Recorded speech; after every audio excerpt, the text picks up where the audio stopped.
Everyone laughed at the dinner table, except Line. Her son Kima sat frozen, tears welling in his big brown eyes. Her sister had just mocked his speech delay again, turning her child's silence into a cruel punchline. But what no one expected was for Kima to rise, to open his mouth, and to speak the one sentence that would make the room go dead silent and change everything. Line had stayed away from family dinners for a long time. Every time they gathered, she felt judged, pitied, or just plain ignored. After her painful divorce and her little son Kima's diagnosis with speech apraxia, a condition that made it hard for him to talk, she chose peace over pretending everything was fine. Her family never really understood Kima's condition. They didn't ask questions. They just assumed he was slow or weird, so Line kept her distance. But this year, her mother called her with a soft, firm voice. "Line, please. We're family. Come home." Line hesitated. Her heart said no, but her hope whispered maybe. Maybe this time would be different. Maybe they'd be kind. She packed Kima's favourite snacks, dressed him in his neat little shirt, and told herself it would just be one evening, just dinner, nothing more. As she drove to the family house, she tried to stay calm.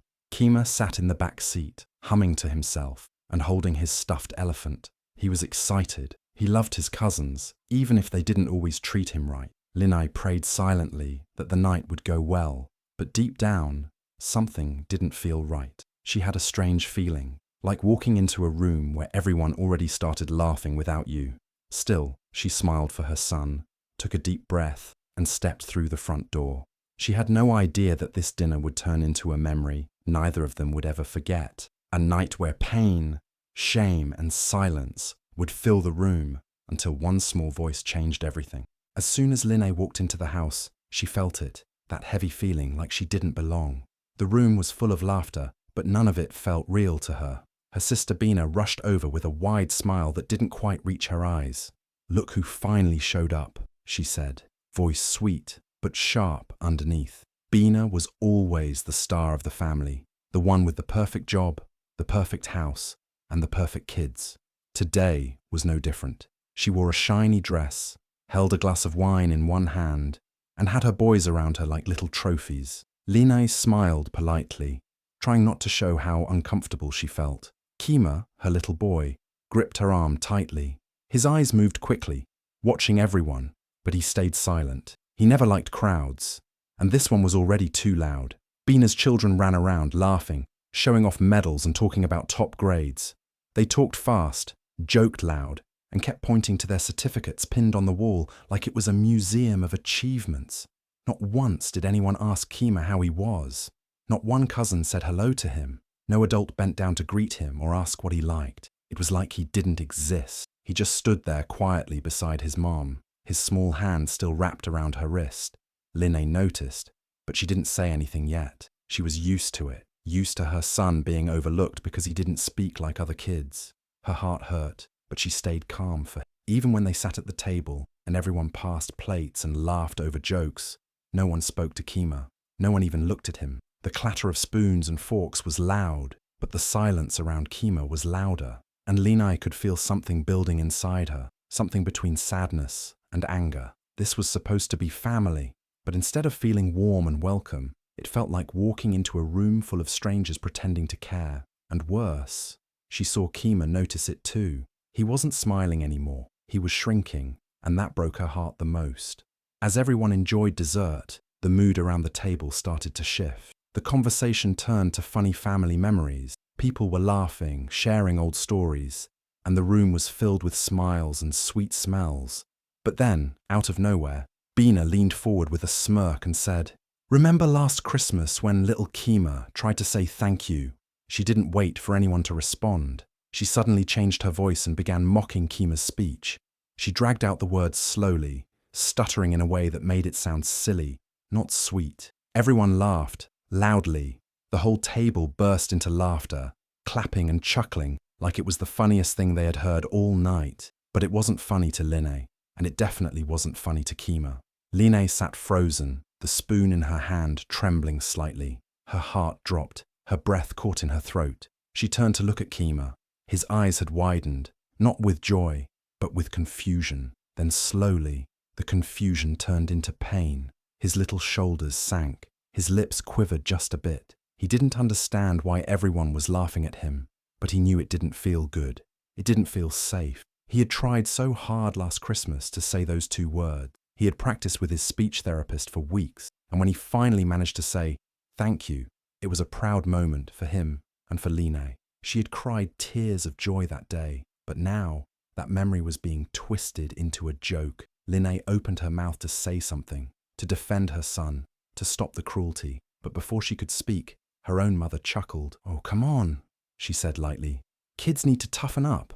That broke Line even more. Her own mother didn't see the pain, didn't see the hurt in Kima's eyes, didn't see how wrong it was. Instead, she brushed it off like it was nothing, just a joke, just harmless fun.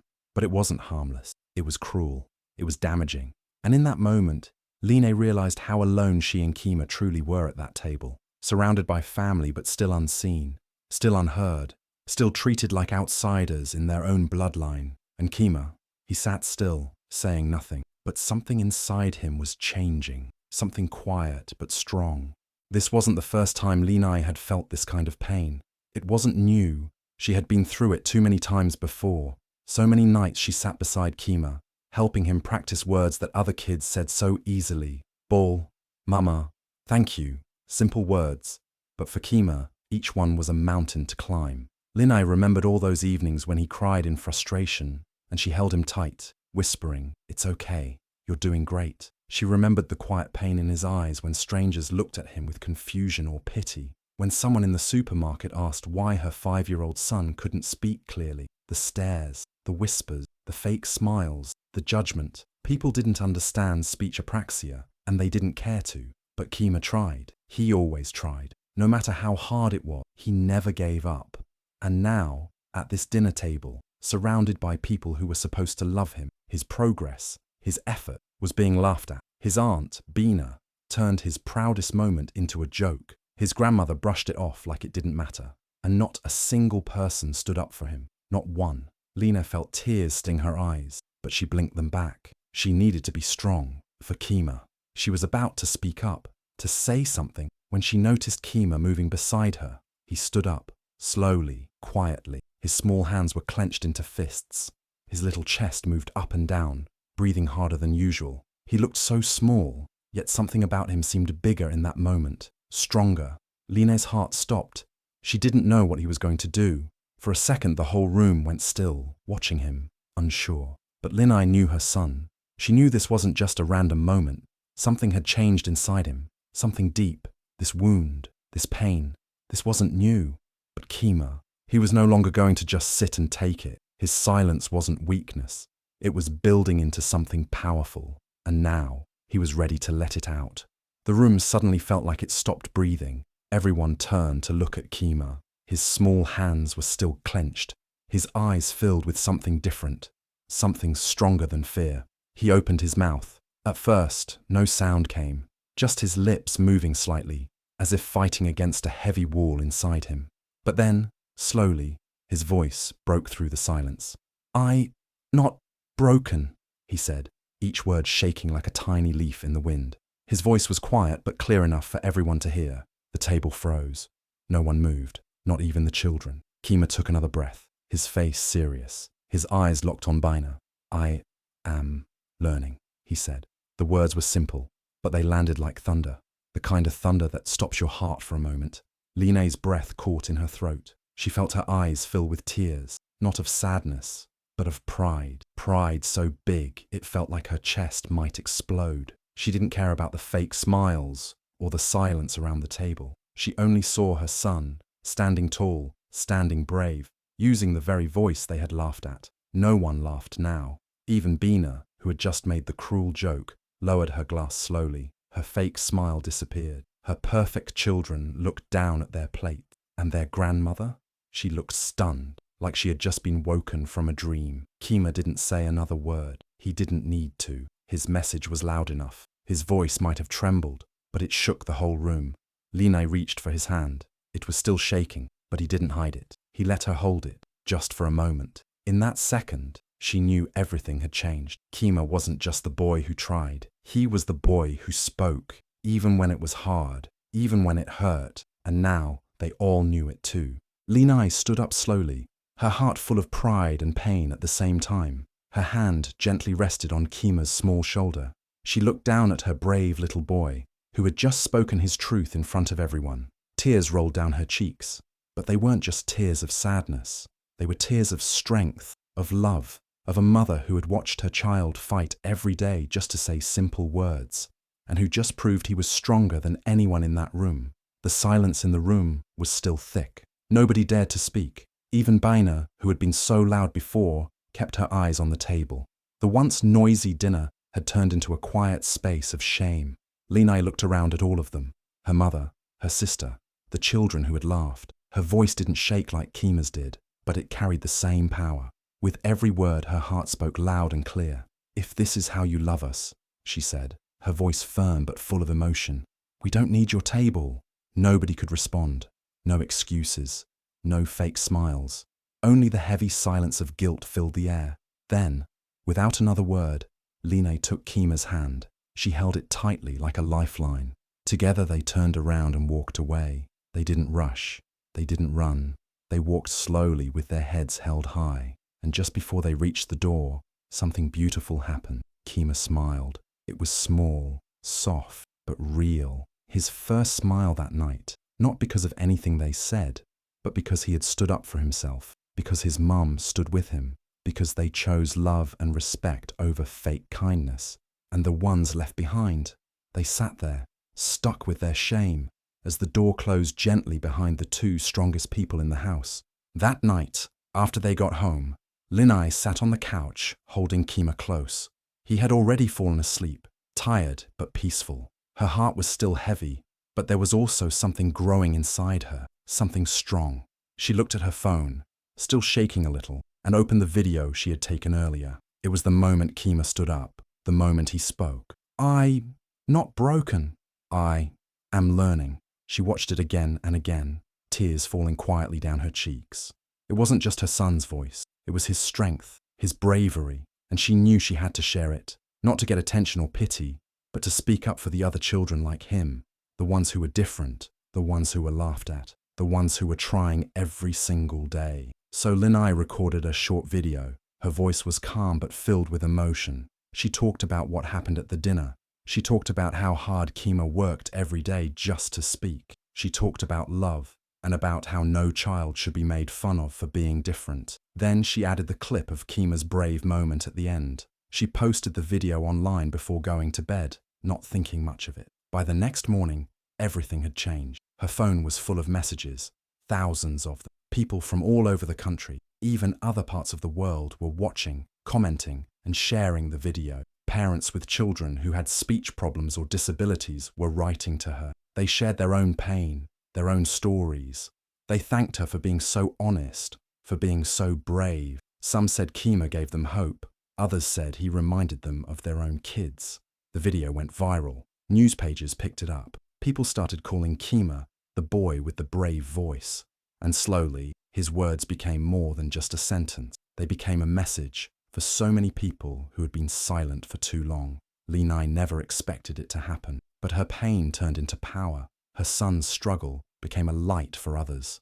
Kima had spoken just a few words, but those words echoed around the world. 1 week later, when things had finally started to feel calm again, Linai heard a knock at the door. She wasn't surprised to see who it was. It was Bina, her sister. She stood there looking different this time. No makeup, no smile, just tired eyes and a phone in her hand. Earlier that week, she had sent a long message to Linai, full of sorry words and explanations. Then she sent another and another, but Linai hadn't replied, not once.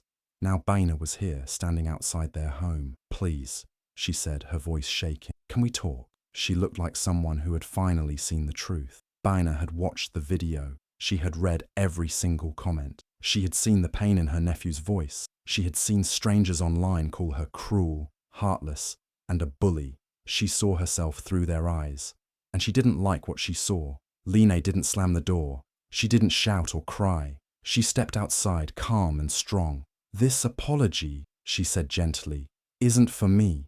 It's for Kima." She looked over at her son, who had come to the door quietly, holding his toy truck. His eyes were on Bina. Bina crouched down, trying to smile through her tears. Kima, I'm sorry. I was mean. I shouldn't have laughed. I didn't know it would hurt you. But Kima didn't smile. He didn't run to hug her. He just stared at her with his big, honest eyes. And in the softest voice, he said, "You laughed. I remember." Those 4 words hit harder than anything else. Bina broke down in tears. Linay stood beside her son, silent but proud of his strength. She knew forgiveness wasn't something that came quickly, and some things once broken couldn't be fixed so easily. Months went by, and a lot had changed. Kima was going to therapy every week, and something beautiful started to happen. He was getting better, slowly but surely. His words became clearer. He didn't hide behind Linay anymore. He began to greet neighbors with a soft hi, and even laughed more at school. His teachers noticed it too. They said, "Kima is growing, and he's trying so hard." One day, something special happened at school. There was a reading day event. Every child had to read a short book in front of their classmates and parents. Linay wasn't sure if Kima was ready, but he was. He stood up, walked to the front, and opened his little book with both hands. His voice shook a little, but he read the story, slowly, carefully, and everyone clapped so loud at the end, it felt like the roof would lift off. Then came the news that shocked them all. Kima had been chosen to receive a National Child Courage Award. It was given to children who showed strength and bravery despite challenges. Kima was invited to a big stage, full of lights, cameras, and important people. Linay held his hand backstage, whispering, "No matter what happens, I'm proud of you." When it was time, Kima walked onto the stage. He looked small compared to everything around him, but his heart was big. He took the microphone. The crowd went quiet. He looked at everyone and said, slowly but clearly, "It's okay to learn slow. I'm still smart." The whole room stood up. The applause was loud and full of love. People wiped their eyes. Linay cried too, but this time it was from pure joy. Kima didn't need anyone's apology anymore. He had something better, his voice, his courage, and the world listening. This year, Linay decided to host the family dinner herself, but this time, things were different. Kima helped her make the guest list. He thought carefully about who to invite. He smiled and said, "Let's invite the people who understand us, Mum." So, everyone who came wasn't just family by blood. They were families who had watched Kima's video and felt like they weren't alone anymore. People who had children with struggles, who needed hope and kindness. The house was warm and full of laughter. Kids played together without fear of being judged. Parents shared stories and hugs. Linay looked around the room, her heart swelling with pride. She saw strong, brave families. And most of all, she saw her son shining, not just with his voice, but with his courage. Kima stood in the middle of the room, smiling wide. He wasn't just learning how to speak. He was teaching everyone how to listen with their hearts. The pain of the past was gone, replaced by a new kind of family. A family built on love, respect, and understanding. Bina wasn't there, but that didn't matter anymore. Linay knew her son had found something much better than empty apologies or fake smiles. He had found people who truly saw him. And in that room, surrounded by real love, Kima's voice became louder than ever. The world was finally listening. If you believe every child deserves to be heard and loved just as they are, share this story. Let's spread kindness, break the silence, and show the world how to truly listen. Tag someone who needs to hear this today. Listen with love. Every voice matters. Spread kindness.